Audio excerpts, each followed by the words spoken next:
IB express న్యూస్కి స్వాగతం.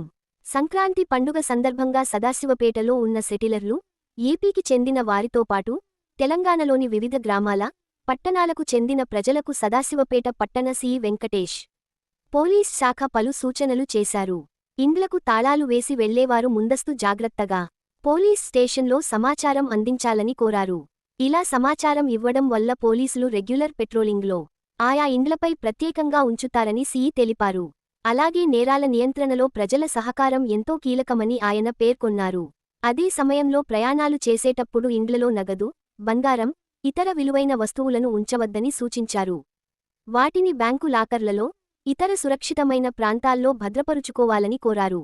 ఈ ప్రయాణాలలో కూడా ఏదైనా గోల్డ్ లేదా మరియు సిల్వర్ ఆభరణాలు వెంట తీసుకెళ్లేటప్పుడు బస్సులలో బస్సు ఎక్కేటప్పుడు దిగేటప్పుడు రద్దీ ప్రదేశాలలో అనుమానాస్పదమైనటువంటి వ్యక్తులు ఉంటే వాళ్ళని గమనించాలి.